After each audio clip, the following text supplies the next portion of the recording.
Nakita mo ba kung sino yung dumalaw dito kanina kay Jenna? Yung Joshua yun. Sinirapan niya tuloy yung diskarte ni Benjo sa anak ko. Kung tutuusin kasi, mas boto ko kay Benjo kaysa dun sa Joshua. Mas mabuti ng parehong galing sa hirap para walang problema. Eh ako, basta kung saan magiging maligaya si Jenna, dun ako.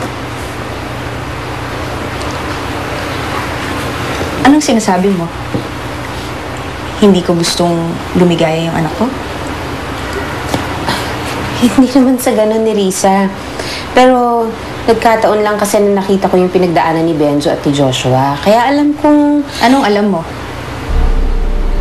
Na mas alam mo lahat tungkol sa anak ko kaysa sa akin?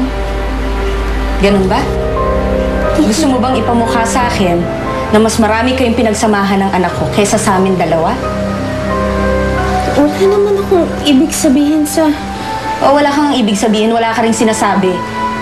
Pero kahit sa mga kilos mo, sa lahat, pinamumukha mo sa akin mas magaling kang ina kaysa sa akin.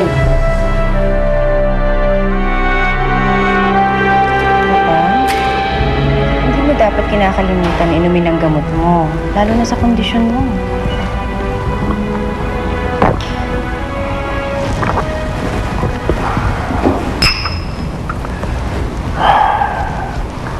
Nandito lang si Jenny. Siya sana nag-aasikaso sa akin ngayon. Papa, wala na si Jenna. Kinalimutan ka na niya. Lalo ka lang nade-depress niyang ginagawa mo eh. Masama yan sa health mo.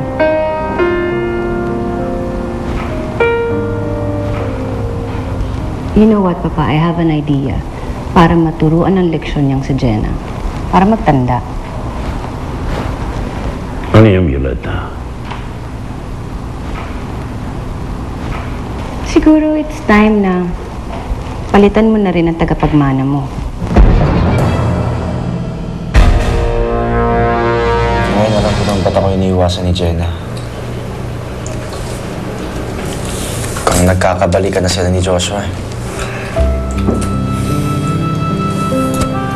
Alam ko wala akong karapatan. Kakamatay lang ni Darlene, pero pare, nasasaktan pa rin ako kapag nakikita ko sila magkasama eh. Pare, ba't di mo sabihin sa kanya yung totoo?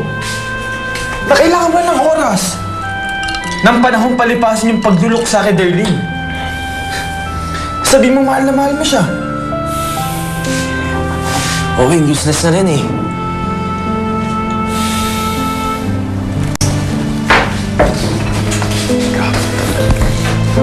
Mukhang di na ako mahihintay ni Jenna. Baka dapat tanggapin ko na yung offer sa akin sa Amerika. Papakalayo-layo na lang ako. Ano anak? Kamusta ang pagkikita niyo ni Sir Changhi? Hindi ko kami nakita. Sayang naman. Eh, hirap na hirap pa akong pagtakpan ka kay Nerissa. Hindi ko sinabi nagpunta kay Changhi.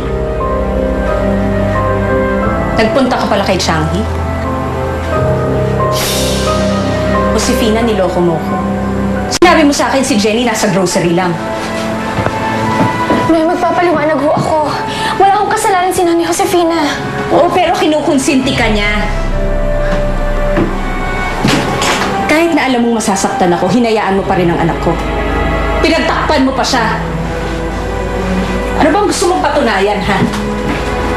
Nagmamagaling ka? Kinukumpetensya mo ko? Baka naman nakakalimutan mo, Josefina. Ina-inahan ka lang ni Jenny. Ako ang tunay niyang ina. Ang tunay na ina, kinalilimutan ng sariling kapakanan para sa kaligayahan ng anak. Kung talagang mahal mo si Jenna, hindi mo siya ipagkakait na makita ang lolo niya. Eh kaya natututong magsinungaling yung bata dahil makasarili kang ina eh. Ah!